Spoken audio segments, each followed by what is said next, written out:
Hi, this is Atilla YEŞİLADA presenting for Real Turkey channel in a brand new studio. Today we're going to talk about American Central Bank Fed and how its monetary policy is hurting countries like Turkey. You may wonder, well, United States, Turkey, 10,000 kilometers.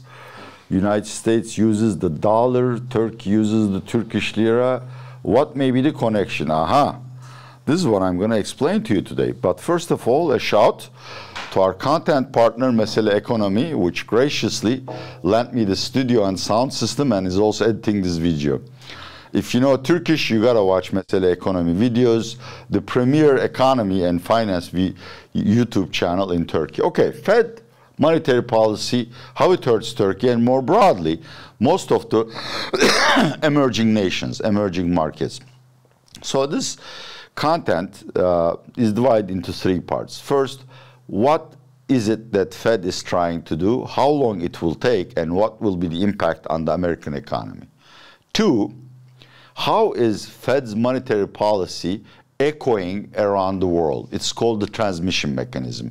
And third, the bulk of the presentation is about what Fed will do to Turkey in 2023 and possibly in 2024. Okay. The American Central Bank Fed is mandated to find a balance between inflation and full employment. That means its primary object is to fight inflation to the point where it doesn't want to create too much unemployment. At this point, United States unemployment is very low, so Fed is completely focused on inflation.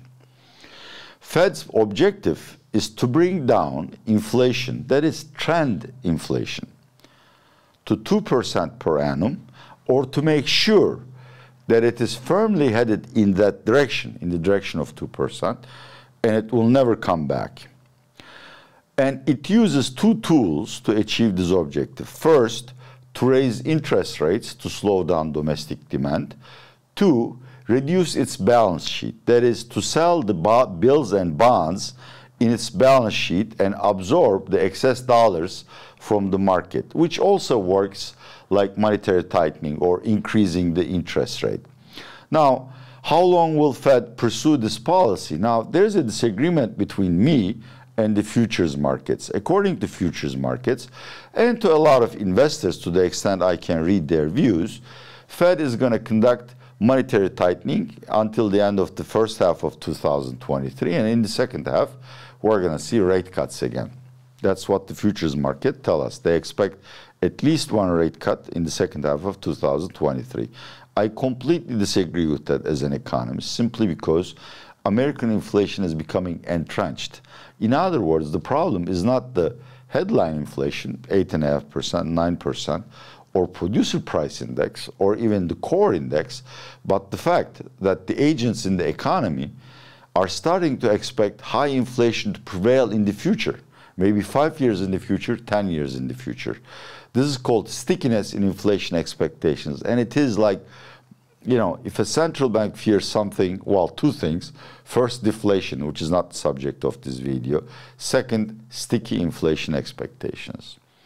I think Fed perceived that if it were not to fight inflation rigorously or vigorously in the next month, in the next year or two, inflationary expectations become entrenched. In simple words, next year unions would demand higher wage hikes for their members. So to prevent that, Fed has to be extremely hard to fight inflation. In my view, Fed will continue to raise interest rates through 2023, probably to the point of raising the policy rate to 4 to 4.5%, and then pause for about a year, that is not to cut interest rates. And finally, in the meantime, it will continuously absorb excess dollars in the market by selling mortgage bonds, mortgage securities, and government bonds and bills from its portfolio, which is going to reduce the supply of dollars in the world. Obviously, that's going to slow down the American economy. It might cause a recession, and it will lead to higher unemployment. Anyone who has watched Jay Powell's Jackson Hole speech has pretty much heard the same argument. Now, that's what the American Fed will do. and what it will happen to the American economy in the coming 12 to 24 months. And believe me, a brief recession, a shallow recession, is worth for achieving very low inflation. Otherwise, we go back to Carter years and the Volcker episode. So how is that monetary policy echoing around the world? Well, first of all, to give you a simple fact, 60% of world trade and financial transactions are conducted in the American dollar. So essentially, we all use the dollar. A lot of foreign debt is in dollar terms. In fact, I think dollar is the most frequently used currency when countries or companies borrow in foreign currencies. So American interest rates and the amount of dollars in the world has a direct impact on any country or company that uses dollars. Essentially, we're talking about three mechanisms here. The trade channel, that's how the slowing of the American economy affects its trading partners. The capital markets channel or financial channel, which is hot money flows from the United States to other countries and vice versa. And finally, the credit channel. That is what American banks will do in terms of their overseas lending decisions. Now, in all of these three aspects, Fed tightening, if it continues through 2023, is a nightmare for all the emerging markets, including China, possibly with the exception of Russia, which has sort of decoupled from the global financial system. Why? As I've said, all and every nation, including China, Turkey, Brazil, South Africa, Uganda, Mugambe, I don't know, has borrowed lavishly in dollar terms during the pandemic. So everybody has a lot of dollar debt to pay. And now we are talking about a situation where the interest rate on that debt continuously goes higher. So, the treasuries need to raise more cash, more taxes to pay off their maturing dollar loans. The companies will have to raise more cash flow too. The dollar index continues to strengthen against all the major and emerging markets currencies. Now imagine Atilla YEŞİLADA is a Turkish company. All of my revenues are in Turkish liras, but my part of my debt is in dollar terms. If the dollar appreciates via the Turkish lira, then I'll have to dedicate a larger portion of my total revenue to paying off my debt. So that's how dollar shortage affects emerging markets. And of course, United States is the biggest importer of the world, or number 2 after China. To the extent American economy slows, everyone that sells to United States, from China to OPEC to South Korea to Germany, suffer to some extent. This is essentially why emerging markets are in a very difficult position. They are hit not only by Fed's higher interest rates and the increasing scarcity of dollars, but also, unless they are commodity exporters, by the commodity and food price shocks. They have not dealt completely with the pandemic, as we see in the case of China, which still resorts to complete shutdowns to prevent the spread of the virus. And finally, their indebtedness has increased significantly during the pandemic. And all of these comes at a time when the global liquidity pool is drying and when the Ukraine war threatens to upset the global political balances. Already, Sri Lanka, has defaulted. Lebanon is in default. Argentina will probably go to default. In my view, Egypt and Pakistan and Bangladesh may be at the verge of default, and depending on how the future unfolds, they can default as well. The second problem is the poorest countries, and Turkey is among them, unfortunately, has to make the very difficult choice between servicing their debts and feeding the poor at a time when they can't borrow cheaply. You read the IMF report, you read the UN reports, world hunger is becoming a significant problem.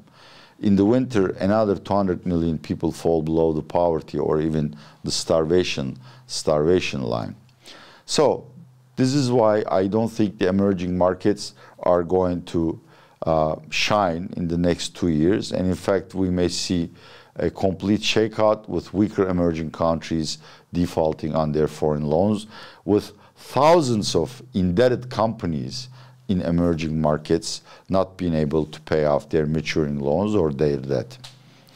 In Turkey, of course, the trade channel is not important. We do export to United States and import to United States, but losing that business is not going to change the overall picture too much. 10 years ago, when Turkey had a lot of hot money, that's a lot of foreign money in its swap, bond, and equity markets, Fed tightening would have been a major problem in that respect, in the sense that all that money swooshes out. It's happening already. I think since the beginning of the year, roughly $70 billion worth of hot money fled the emerging markets, bond markets, and that's going to continue. But that's not Turkey's problem, because all the hot money left Turkey during the episode of Mr. Berat Albayrak's tenure as the economy czar. I have a lot of videos on that. I love Berat Albayrak. I can do 10 videos about him. He's so intriguing. Anyhow, so no trade. Hot money has already left Turkey. Why are we afraid of? Well, the credit channel. Turkey, this is an average. It changes from month to month, but has to service roughly $180 billion of debt, foreign debt, every year. Now, only 60% of that is in dollars, but it doesn't make a difference, because alongside Fed, the European Central Bank is also raising interest rate. So I didn't bother to mention them. In addition to this $180 billion, which we need to roll over every year, borrow again, we also have a current account deficit, which means our revenues from abroad is much shorter than our imports from abroad, which also needs to be financed. In the next 12 months, Turkey is looking at a current account deficit conservatively of 40 billion, possibly $50 billion, depending on the progress of energy prices. In other words, Turkish Central Bank, which is the ultimate financer of a nation's all foreign debts, needs to find $230 billion. It doesn't have that money. Its gross reserves are something like $100 billion. Its net reserves minus $60 billion. Its liquid or usable reserves only $35 billion. Turkey doomed to default? Not necessarily, but it's going to be very hard. This is how the situation breaks down. Out of this $180 billion, roughly 2/3 are trade loans. So I'm going to export to EU, but I need to, buy raw materials and produce the goods. So a bank extends me some loans for me to purchase the inputs and finish the production process, which I pay back when I export my goods. These loans are traditionally rolled over, obviously at a higher cost, at a higher interest rate cost, but there is no problem there. But 1/3 of the debt is what we call long-term debt or project debt, or debt which is not secured by any kind of trade flow. Those are very difficult to refinance, not only for Turkey, but for most emerging market countries. What makes Turkey's situation extremely difficult is that all three major rating agencies, Fitch, Moody's, and S&P, graded Turkey below the investment level, almost junk, and have negative opinions on the future of Turkey's economy and ability to pay its debt. So, what will happen as Fed raises interest rates? Two things will happen. First, anyone who can borrow from abroad will have to pay higher costs, which will have to be reflected to the domestic market, which means companies that produce goods on borrowed money will have to raise their prices. Banks will have to raise the interest rates on dollar and euro loans, which will obviously have a negative impact on economic growth. Two, a lot of banks and companies will choose to pay off their debts rather than borrowing at higher interest rates. And what will they do? They will go to the central bank and say, hey, look, here's the Turkish liras, give me my dollars because I'm going to pay off my debt. Now that's a significant problem because it reduces the central bank reserves, it reduces the amount of dollar liquidity in the country, and of course, when the supply of something goes down while the demand doesn't change, its price rises. I'm talking about exchange rate instability. I've done a lot of videos on Turkey's coming currency crash, and Fed interest rates accelerates that process. Central bank simply doesn't have the money if these redemptions increase about $10–15 billion. Even if these redemptions are rather limited, they're going to exert pressure on the currency, which is already undermined by people wanting to hold dollars and euros rather than Turkish lira, and they were accelerating inflation.